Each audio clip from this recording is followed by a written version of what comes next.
thank you to the string quartet from the Steamboat Symphony Orchestra for their beautiful music. I highly encourage you to check out their website for the Steamboat Symphony Orchestra for their upcoming events. We're very proud to have them here tonight representing the great talent we have here in Steamboat Springs. And now it's my pleasure to introduce the chairman of the El Pomar Foundation and a major sponsor of the Steamboat Institute, for whom we are very grateful and very glad that he and his wife Kathy are here tonight, Mr. Bill Hibble.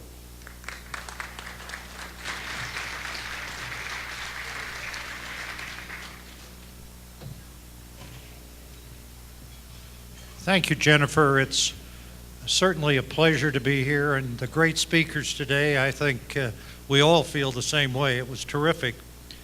It's my privilege tonight to have an opportunity to introduce John Bolton. John Bolton is someone that you probably see a great many times on television, and he certainly is a knowledgeable, capable, and persuasive person. Vice President Dick Cheney told me that in Florida, there was no one in 2000 that did any more, made a bigger difference, or really helped the cause we all like than this guy. And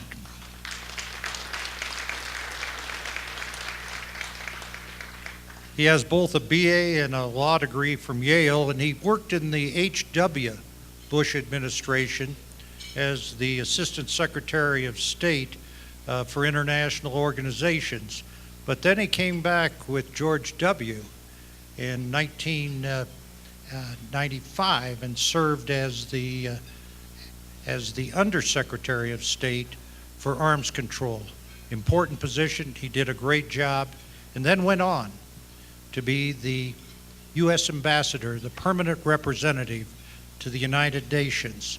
And what we've seen with other permanent reps at the United Nations is not the capacity that John showed, not the ability that John showed, and not that intuitive intellect which really made a difference. Ambassador John Bolton.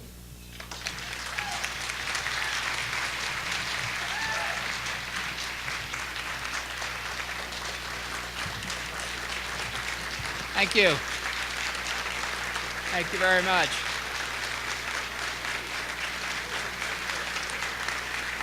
Thank you.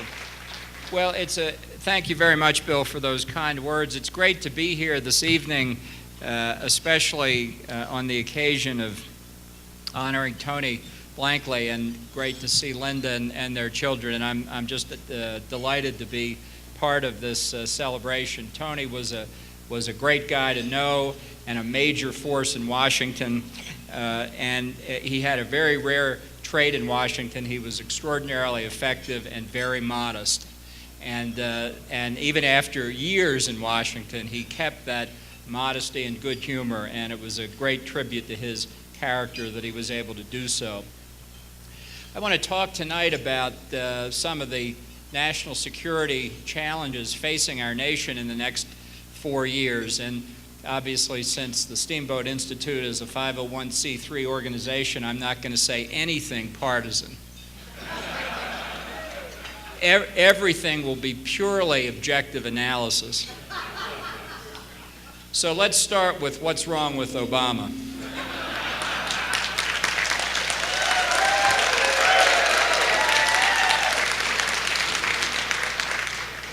You know, it is critical, even though in this election season people are understandably focused on our economy, on the need for sustained economic recovery, and the various aspects of getting the economy going again. But I think one of the reasons that we cannot turn our attention away from national security is the fact that you cannot have sustained American prosperity without a strong American presence in the world. Our domestic economy is integrally linked with the rest of the world, and whatever stability and security there is in the world, and there's certainly not enough, we and our system of alliances provide. So you can't simply do as Obama has done and focus on domestic affairs without risking failure at the very priority you've established. And it works the other way as well. If we don't have a strong domestic economy, we can't possibly have a strong place in the world. And that's why in the last 3.5 years, under this most radical president, we have seen our country's security posture around the world deteriorate with grave risks for our country and our allies in coming years. And I think a lot of it is attributable to Obama's view of the world. He's not the only one with that view, but he's certainly the first one ever to be elected president. And what makes him different, first, from the long line of American presidents since Franklin Roosevelt, is that he's not particularly interested in national security. He does not wake up every morning and say to himself, first thing, what threats does America face in the world today? What do I need to be concerned about to protect our country and its citizens and our interests around the world? He's much more interested in restructuring our entire domestic way of life. And coupled with that lack of interest is that he simply does not see the rest of the world as terribly threatening or challenging to the United States. He telegraphed that during the 2008 election, and virtually everything that he's done since then simply corroborates it. It's not that he never deals with foreign policy and defense. He does when reality forces him to. But he doesn't do it willingly or happily, except when he can take political credit for it later. And it's not something that energizes him. So if you put those two things together, somebody who just doesn't care about that vast external realm out there, and somebody who doesn't see it as very threatening, in the old days that would be a prescription for isolationism. But that's not Obama. That's not how he sees it. Instead of that, he would just as soon see American foreign policy conducted through international organizations. This is the I think one of the main threats we see in the second Obama term, whereas in the first term he hasn't done nearly as much, frankly, through the United Nations as I thought he would, because he knew what the reaction of the American population would be. But in a second term, freed of those pesky voters, I think in that and in many other respects, he's going to be much truer to his basic ideological proclivities. And it's in the fascination with multilateralism for its own sake, not because in a particular circumstance it may benefit us to work in a multilateral context, but just because that's the way he thinks it ought to be. This is where we see the great threat to American sovereignty. And I think that the issue of sovereignty, although we don't hear much about it in the political debate, is something that an overwhelming majority of Americans feel very deeply about. That we believe we should be in charge of our own government and its policies. You know, a lot of people will tell you that sovereignty is an abstract concept and that people don't really care about it. I don't think that's right for Americans. I think we understand, and we have from the beginning, that sovereignty is not some distant ruler, that in the United States, the people are sovereign. It says it in the first three words of the Constitution. We, the people. We hold sovereignty, not the government. So when you hear the multilateralists say, well, there are these global problems and the only solution is to pool or share sovereignty with others, they're saying, you Americans have too much control over your own government. Can you believe that? You need to give up some of that sovereignty to other people. This is a deeply held belief internationally and in the American left, and it reflects itself in a variety of ways that you can see as they've played out. And in the most important area Obama gave us a classic demonstration. The most important area, obviously, is an American decision to use force to protect our interests around the world. This is something that when you begin to lose control over the decisions to use force in your own self-defense, you really have lost the core of sovereignty. And yet Obama justified the military intervention in Libya on the ground that it had been authorized by the UN Security Council. Now, there are arguments on both sides whether we should have intervened militarily in Libya. And we could certainly have reasonable people could disagree. But one thing I don't think any of us in this room would agree on, that if we felt we were going to have American military intervention, that we had to play Mother May I with the UN Security Council. And make no mistake about it, out there in the rest of the world, in the universities in this country, and in many political circles, they believe that Security Council approval is absolutely required. If you go back to the Clinton administration's decision to use force in the air campaign against Serbia in the late 1990s over Kosovo, they couldn't get a Security Council resolution because Russia would have vetoed it.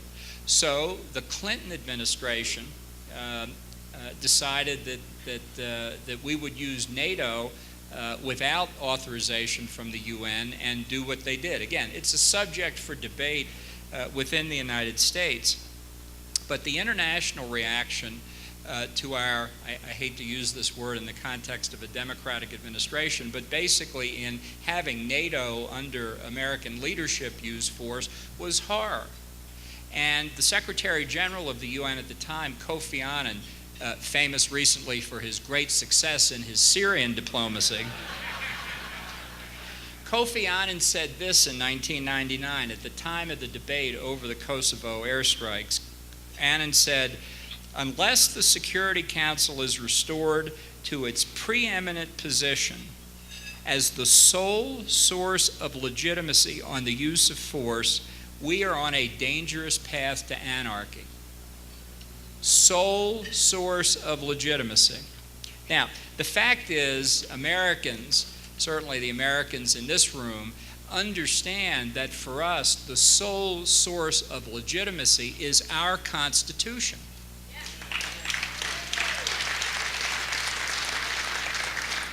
Americans recognize no higher authority on earth than the Constitution. And that is a factor that distinguishes us even from our closest friends, our NATO allies in the European Union, who are fast giving away their national sovereignty to Brussels. That's just simply not our view. But it is Obama's view. And it combines with a very strongly held attitude of his that I think is important to talk about here at the Steamboat Institute, and that is his approach to American exceptionalism. The fact is, he doesn't believe in it. Now, when he went on his first trip to Europe, a reporter for the Financial Times asked him at a press conference, "Do you believe in American exceptionalism?" And Obama said, "Yes, I believe in American exceptionalism, just as the Brits believe in British exceptionalism and just as the Greeks believe in Greek exceptionalism." It's a classic Obama sentence. So let's examine it. In the first third, he checks the box and says, yes, he agrees, he believes in American exceptionalism, so that if you say you don't, he has an answer. But in the second two-thirds of the sentence, he takes it all away. You know, there are 193 members of the United Nations. He could have gone on. Just as the Papua New Guineans believe in Papua New Guinean exceptionalism, just as the Burkina Fasosians believe in Burkina Faso exceptionalism. If everybody's exceptional, obviously nobody's exceptional. And that's what he thinks. When he says he's a citizen of the world, he's not saying that as kind of a figure of speech, as an offhand remark. That's what he believes. That's his approach.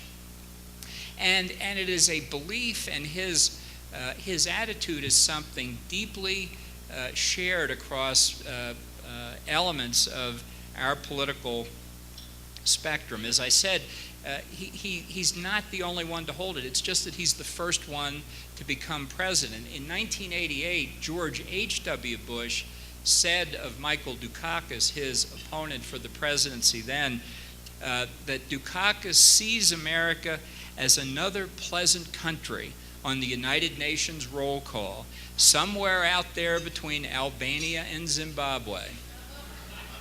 Exactly the same thing is true of Obama, except he's not just a former governor of Massachusetts, he's the president of the United States. And the media and others believe this too. If you go back, they're a little reluctant, some of them, to say it publicly, but go back to Obama's trip to Normandy for the 65th anniversary of the D-Day invasion.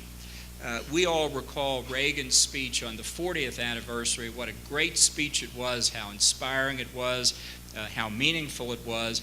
So Obama gave his speech, because after all, he's sort of just like Ronald Reagan if you listen to the White House.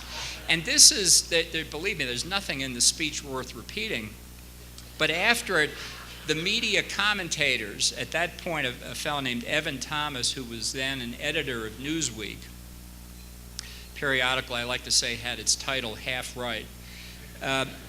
Evan Thomas said the following, comparing Obama to Reagan in '84.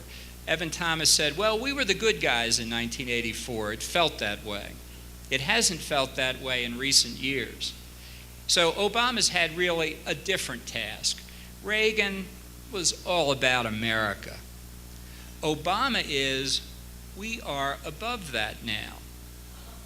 We're not just parochial. We're not just chauvinistic. We're not just provincial. We stand for something. I mean, in a way, Obama's standing above the country, above the world. He's sort of God. He's going to bring all different sides together. Now, leaving the reference to God aside, which is a little over the top even for the American media, that's what they think about Obama. He does stand above the country and above that parochialism and that patriotism.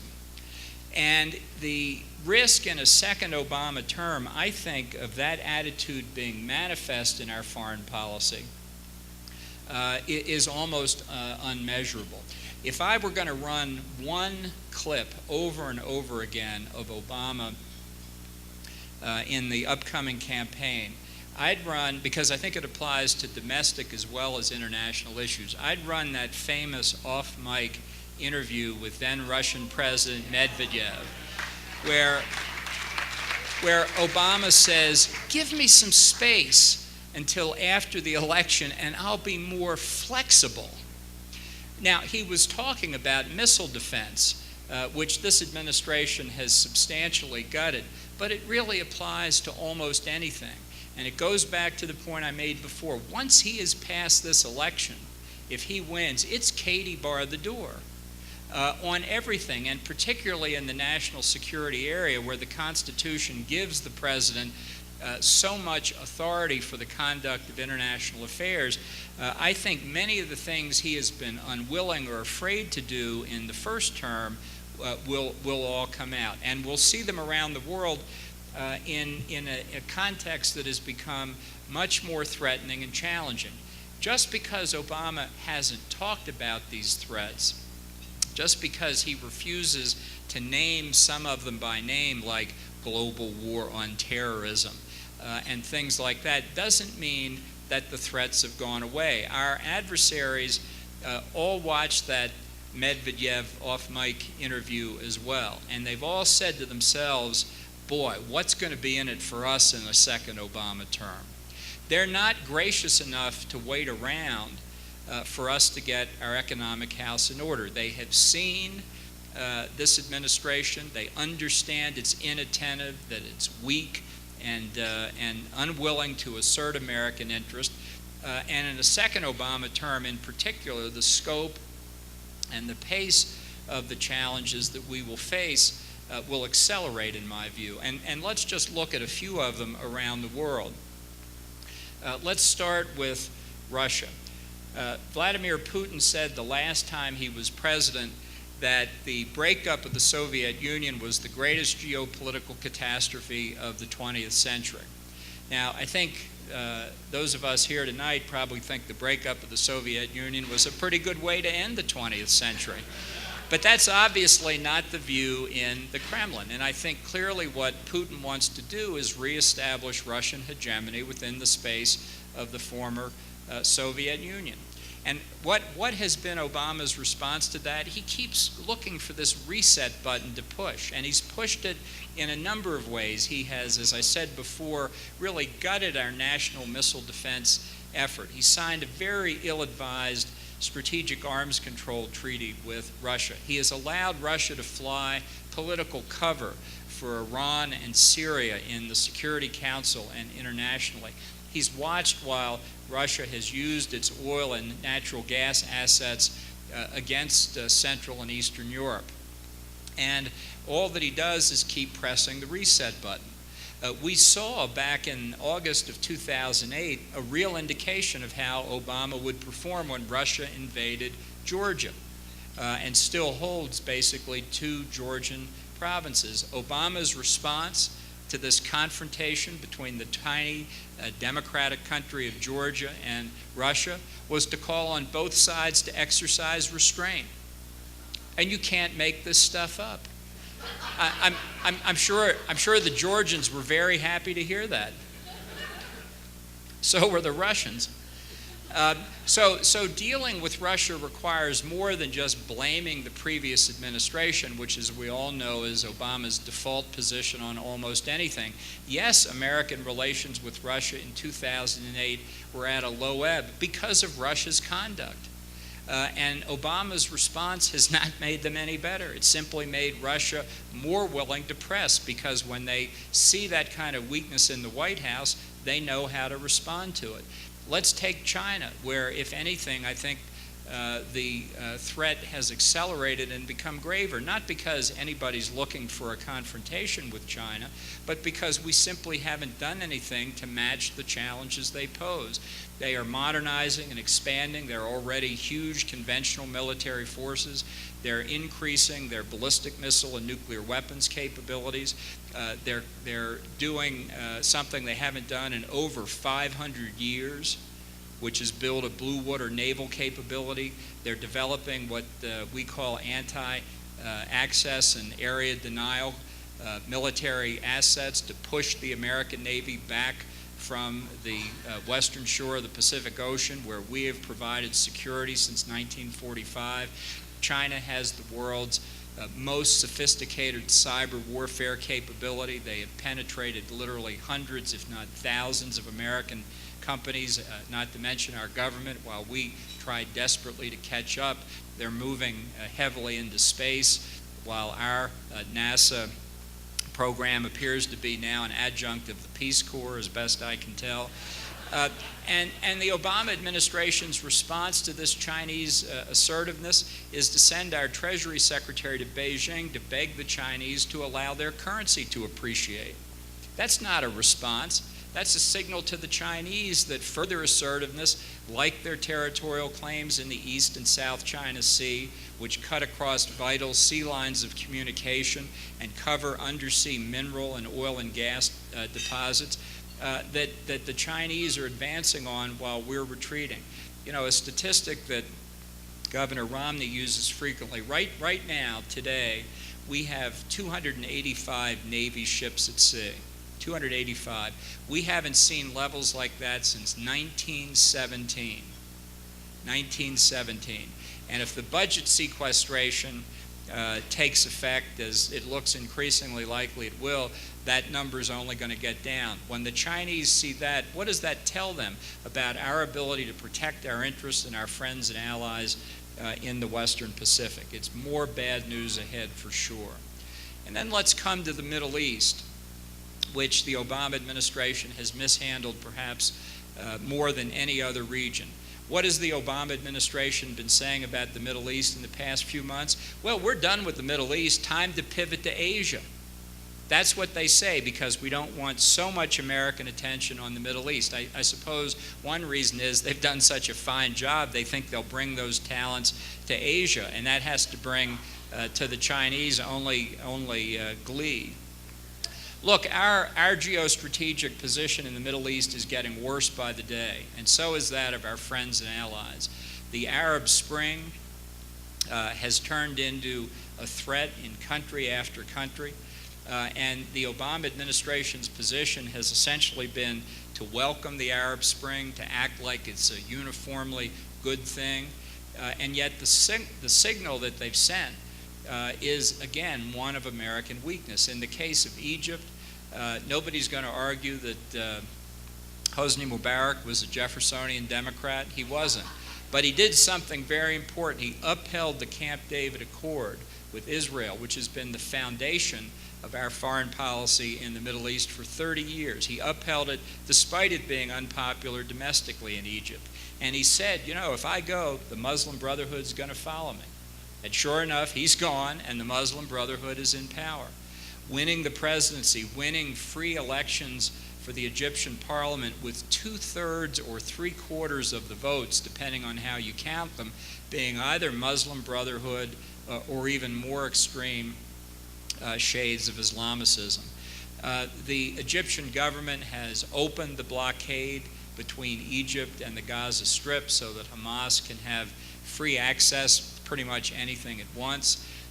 Mohamed Morsi, the president, campaigned on an effort to gut the Land for Peace provision of the Camp David Accord. He's well on the way to doing that. They have allowed Iranian warships to pass through the Suez Canal for the first time since the Islamic Revolution of 1979 in Iran. And every indication is that the Egyptian military forces now in the Sinai, because it's been taken over as basically a highway for terrorists, that those military forces are going to stay, which is the gutting of the Land for Peace provision of Camp David. And it's not just in international affairs. You know, in Egypt, Coptic Christians form 10% of the Egyptian population, 7 million people. And Coptic is, these are not Christians that came to Egypt late. Coptic is actually a twist on the word Egypt itself. These are the original Christians who have been there from the time of Christ. In the last year, over 100,000 Coptic Christians have fled Egypt because they fear the kind of Islamicist rule that Mohamed Morsi will bring. So these are people not talking about an abstract issue. These are people whose lives would be dramatically affected by that, and they're leaving. And it goes that way around the Middle East. Look at the chaos in Syria, where effectively we're going to have a satellite of Iran probably replaced by a terrorist regime, or at least a regime as radical as the Islamic Brotherhood in Egypt. We have the terrorist groups Hamas and Hezbollah still strong in the Gaza Strip and Lebanon. We see threats to Arab states in the Persian Gulf region, the oil-producing Arab states that are friendly to us. They watched how the Obama administration dealt with Mubarak. Within the course of 30 days, the Obama administration had 4 different positions on what Mubarak's fate should be.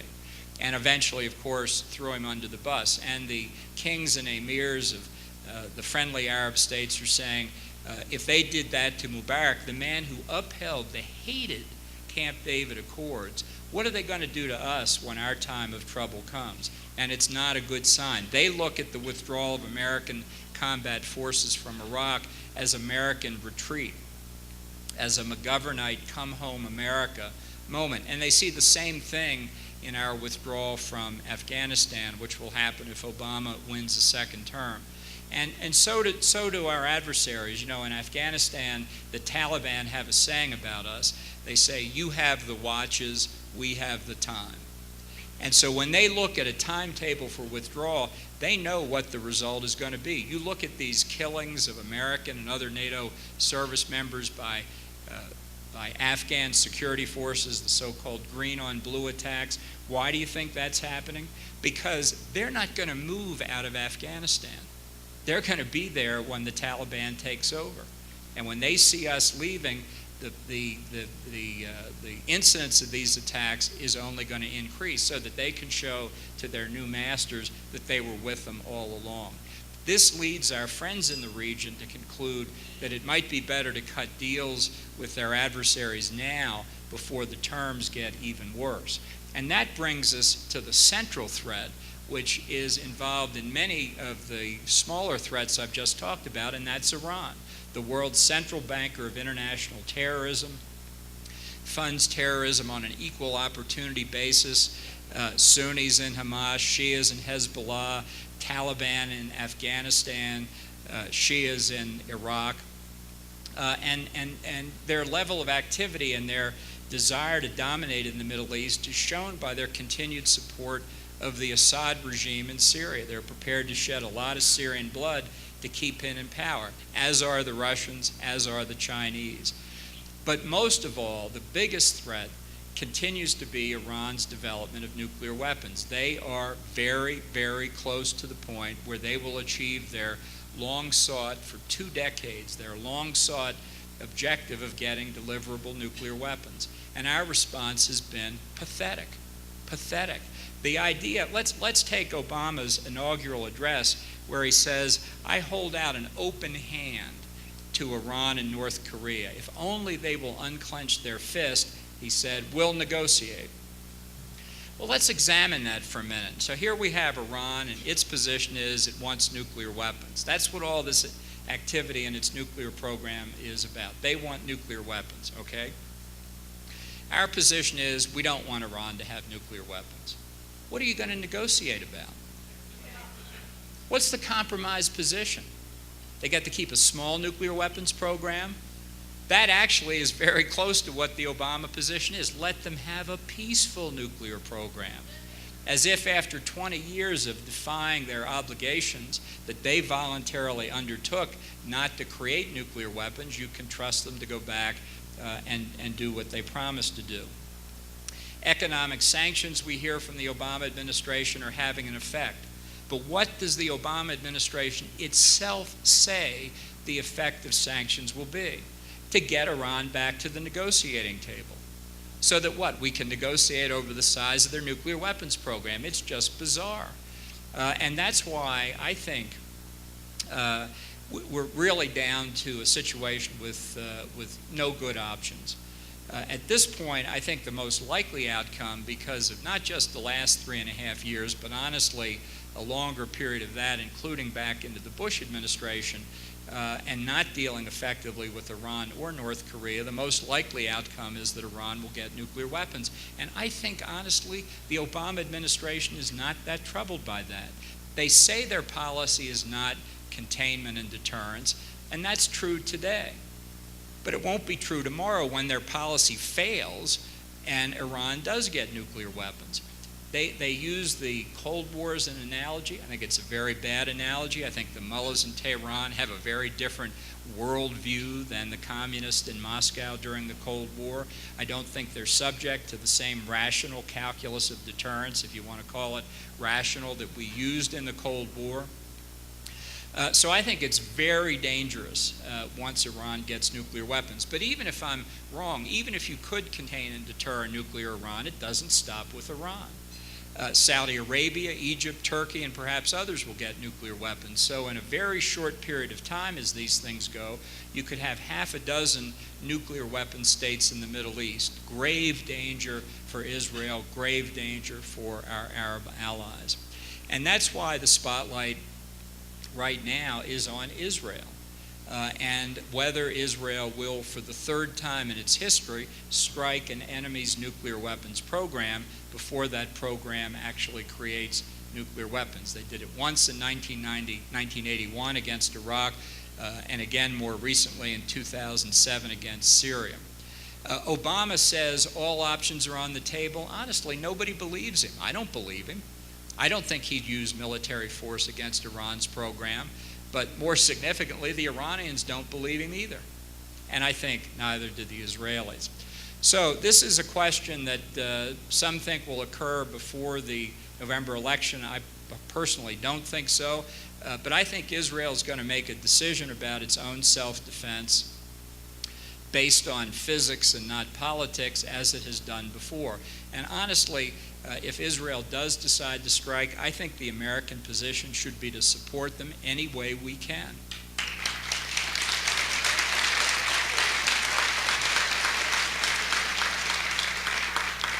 I mean, we're going to get blamed for it anyway. We might as well make sure they do it right. But overall, the point is, this remains a very dangerous world, and our interests are at stake, not just abstractions, but interests that affect us domestically in virtually every respect. The Middle East is not some place that's far, far away. Think about it the next time you go to a gas station and look at the price of the gallon of gasoline that you're putting in your tank.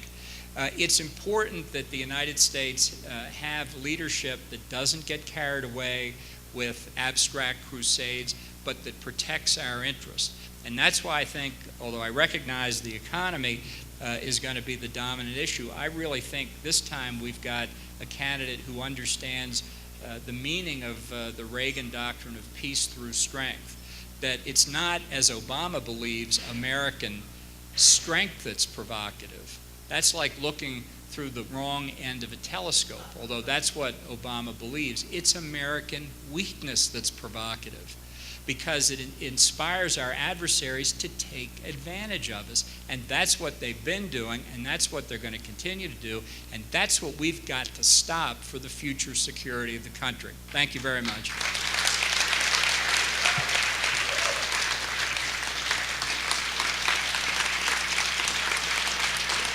Thank you. I'll announce that Peter's coming up. Okay. Thank you very much. And now, as a special bonus treat, instead of doing a traditional audience Q&A, if y'all would please just take your seats. Instead of doing a traditional audience question and answer session, we thought it would be more insightful and interesting to have our good friend from the Heritage Foundation, Peter Brooks, conduct an interview with Ambassador Bolton. So, Peter, come on up.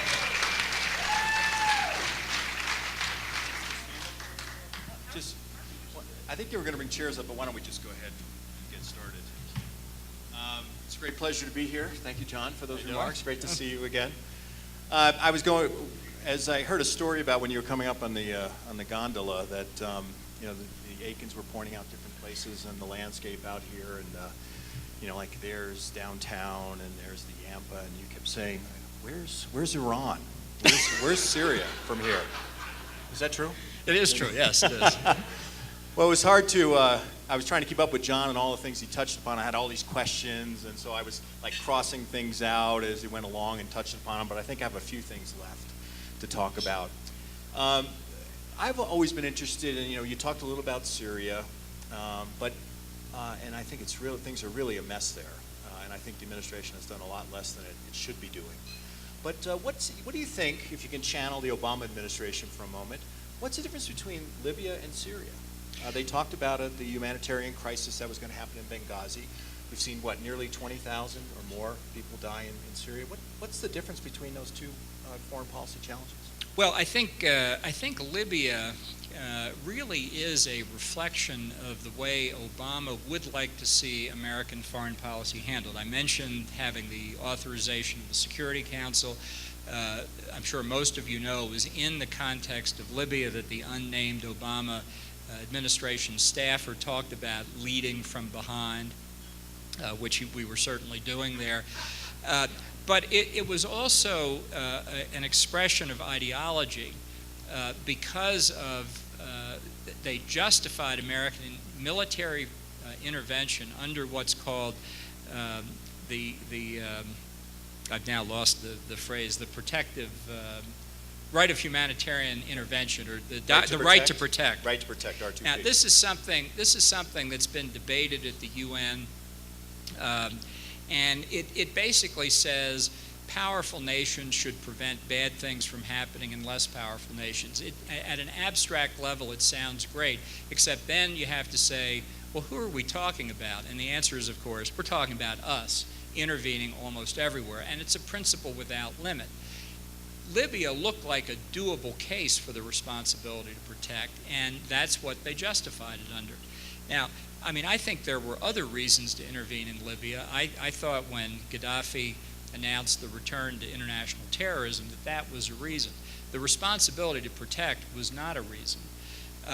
So you say when you look at Syria, obviously the human carnage in Syria is greater. If there were an argument for the responsibility to protect, surely it would apply there, but obviously Obama hasn't done anything. I think it's because he knows, number one, he could never get Security Council authorization. Now, if I were inclined to intervene, that wouldn't slow me down at all. But for him, it's a theological point. And we've seen Russia and China. You want to know the benefits of the reset button? 3 Russian vetoes in the Security Council on Syrian sanctions. He doesn't want to disrupt the relationship with Russia and China. And he didn't want to disrupt the relationship with Iran. The key difference between Libya and Syria is that Assad has friends. And I think Obama knew that if he got into Syria, he would inevitably be coming up against Iran, and that if he did that, there'd be no chance of negotiation over the nuclear program. Now, again, I couldn't care less about that, but for him, that was an inhibiting factor. And that's why I think ultimately there's very little likelihood that Obama will do much of anything. I think there are good and sufficient reasons in the case of Syria that make it different from Libya, where we should not be intervening. But again, that's not the basis for Obama's calculation. John is, besides being one of America's keenest foreign policy minds, one of his specialties is arms control. Talk a little bit about the road to nuclear zero, and maybe folks need to have that explained to them. But what do you think about this policy that we can get rid of nuclear weapons? Yeah, this is coming in a second Obama term. They're already getting ready for it. Nuclear zero means the objective one day of having no nuclear weapons on Earth, which will happen when the lions lie down with the lambs. But the argument of those who believe it, which unfortunately includes some of our most prominent foreign policy leaders, is that if the United States leads the way by reducing our nuclear arsenal, others will be so inspired that they will follow. That in Moscow and Beijing they'll say, why didn't we think of that first? And that Iran and North Korea will say, well, boy, given a leadership example like that, we can scrap our nuclear programs tomorrow. These people believe this, and they have been researching at the Defense Department and the National Security Council staff, taking American nuclear weapons numbers down unilaterally to levels that are untenable from an American security point of view. But that's going to be the argument. Now, you might say, but isn't it worth the risk? The fact is that as dangerous as nuclear weapons are, there are a lot of other things in the world that are dangerous too. Chemical weapons are not nice. Biological weapons are potentially worse. Our nuclear deterrence protects us not just against nuclear strikes, but against the threat of the use of chemical or biological weapons as well, because we have given up chemical and biological weapons. When Colin Powell left the chairmanship of the Joint Chiefs of Staff and was out on the lecture circuit, he used to make the point about what our nuclear weapons would do in the case of a chemical or biological weapons attack.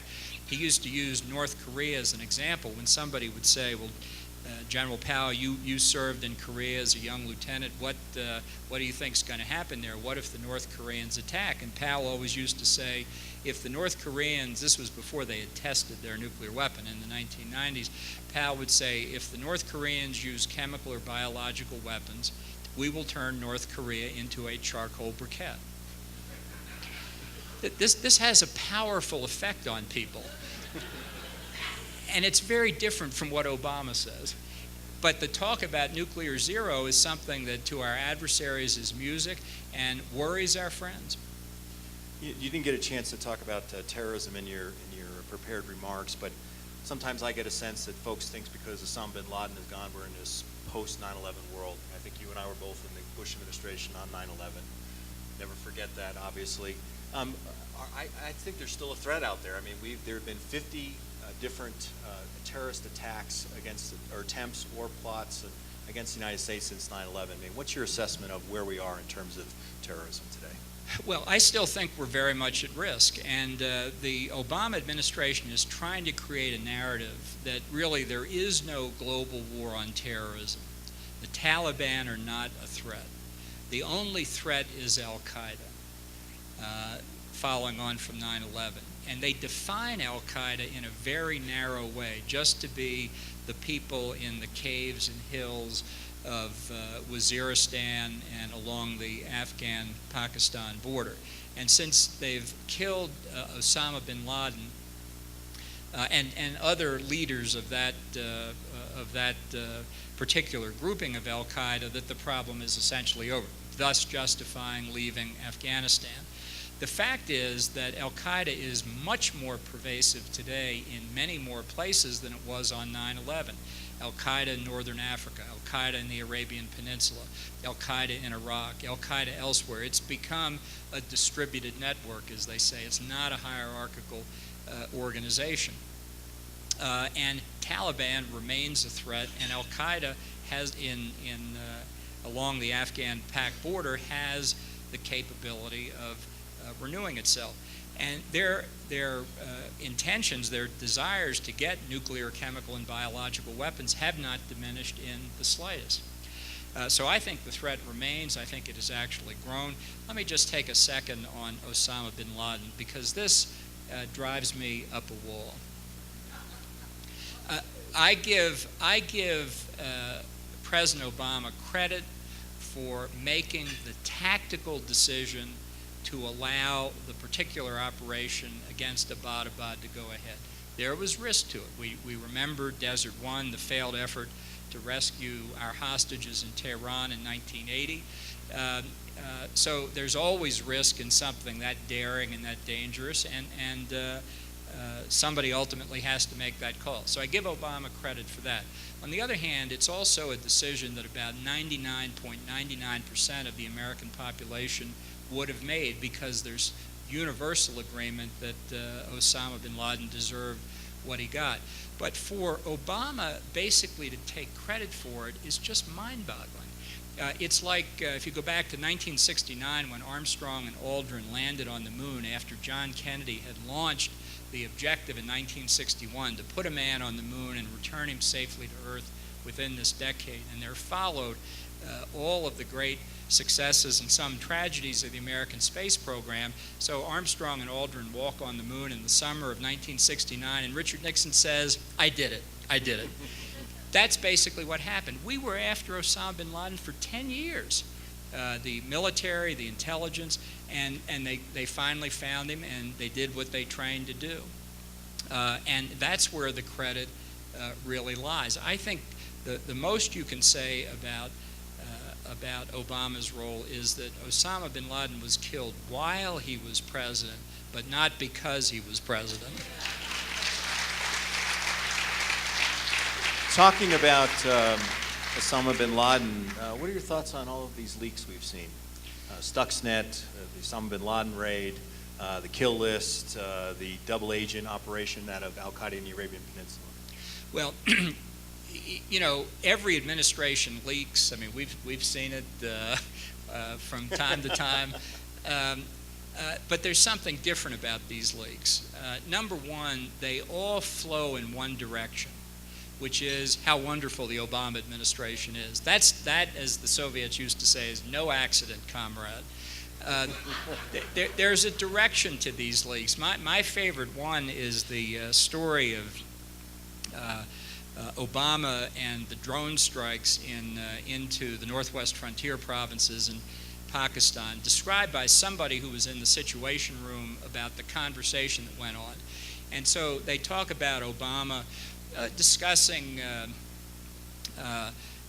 St. Augustine and Thomas Aquinas and just war theory, and then swooping down to decide this drone attack will be here and that drone attack will be there, then going back to St. Augustine.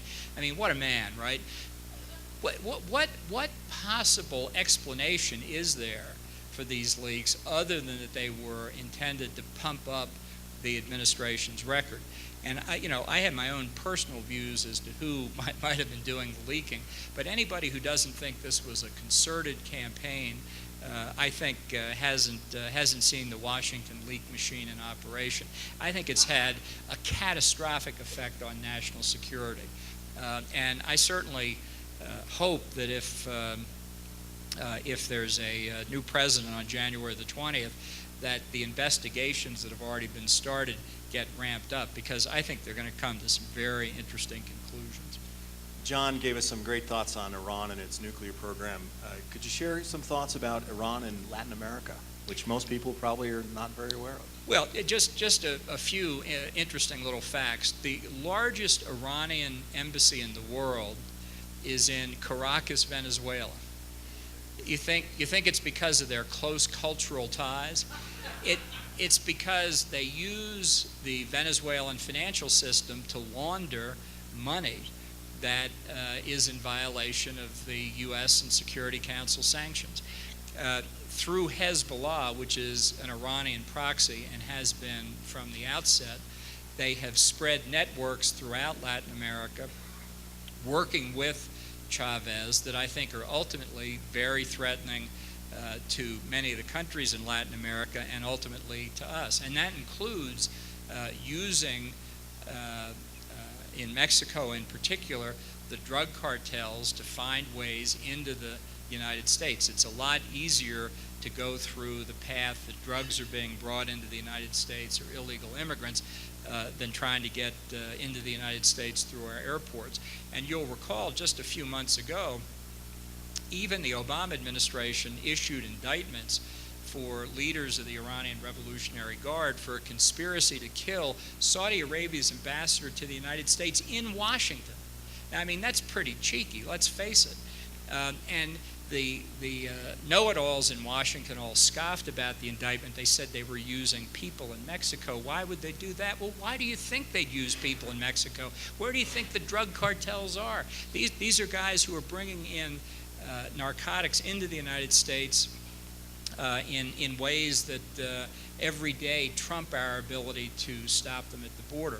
So if I were Hezbollah and I wanted to get more assets into the United States for use later in terrorist operations, I'd certainly go through Mexico. So I think Iran and Hezbollah are very grave threats, and there's another aspect to it as well. Venezuela has the second largest deposit of uranium in the world after Canada. And Iran and every other rogue state, obviously, that wants nuclear weapons needs that uranium. So the coziness between Iran and Venezuela, between Russia and Venezuela, Russia and Iran is a relationship that I think is potentially very dangerous to the United States. What do you think about Mexico? Well, I agree with Hillary Clinton on this point. She said last year that the violence of the drug cartels, they've killed tens of thousands of Mexican officials, journalists, regular citizens, police, in drug-related assassinations or gun battles. And the cartels are growing stronger and stronger. And Hillary said that the situation in Mexico reminded her of the situation in Colombia 20 or 25 years ago when the Cali and Medellin and other cartels were gaining power. And she's absolutely right. Civil society in Mexico, the stability of the government itself is threatened. 3 days after she said that, Obama went public and said, actually, Mexico did not remind him of Colombia 20 or 25 years ago, flatly contradicting his own Secretary of State and ignoring reality. What has been the Obama administration response to the problem of the violence coming into the United States like a conveyor belt to the gangs in America that are the urban distributors of guns, to finding areas in places like Arizona and Texas where they have signs up saying don't drive, on our side of the border, saying don't drive here at night, not because of illegal immigrants, but because of the drug cartels. The Obama administration response is fast and furious. It's to blame lax gun control laws in the United States for the problems in Mexico. It's the exact reverse of what the problem is. It's our demand for drugs that's the problem. It's not our gun laws. And yet that's how they've approached it. So in a second Obama term, I think the prospects are that it only gets worse in Mexico. Colombia was able to correct its problem with massive help from the United States. Very hard for us to do in Mexico. And let's face it, Colombia was in South America. Mexico is right on our border. John, why is American leadership important, international leadership important? Well, I think because we're the only country really that can provide it. And it's true that, as I said earlier, what stability and order there is not enough. And it's also true that other countries benefit from it. But we're not doing this because we're altruists. We're not doing it to benefit other countries. We're doing it to benefit ourselves. And if we don't do it, there are only two other possibilities. One is that nobody does it, and you have greater anarchy in international trade and finance, communications, travel, and the rest, which can't be good for the United States or its economy. Or the other alternative is that another power rises to take our place. And you can bet they will not have our best interest at heart. So this, to me, is a very clear choice. You can't have the kind of life we enjoy here in America today without the role we play in the world. And we can't play that role in the world unless we get our economy going again. Last question. I have a 3-year-old that keeps me up at night. What keeps you up at night on the foreign policy front? Well, I know I've spread a lot of sweetness and light here tonight, and I've made everybody feel real good. But I tell you what keeps me up at night. When you go to bed tonight, the centrifuges in Iran that are enriching uranium will still be spinning. They'll spin all night. And when you wake up in the morning, those centrifuges will still be spinning. And when you go to bed tomorrow night, they'll still be spinning. This is getting closer and closer to a very dangerous situation. And if we don't wake up and do something, or if the Israelis don't do something, we will be confronted with an Iranian nuclear weapon. And our security in the world will be gravely impaired. I come back to it. That's why, in my view, this election is so important, not just because of the economy, although that's obviously true, but because of the safety and security of our country. John, you've done a terrific job tonight. And I think you've explained to us why, as we do focus on the American economy, why national security issues are still very, very important to our future and to our security. Thank you very much. Thanks, Peter.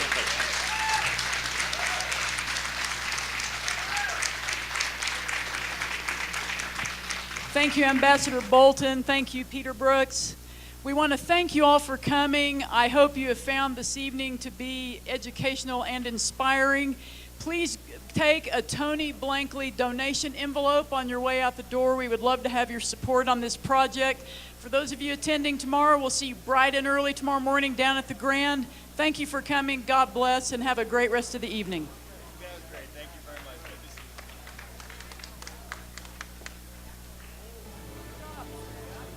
was doing all the things I wanted to talk about. He was checking off as he was going.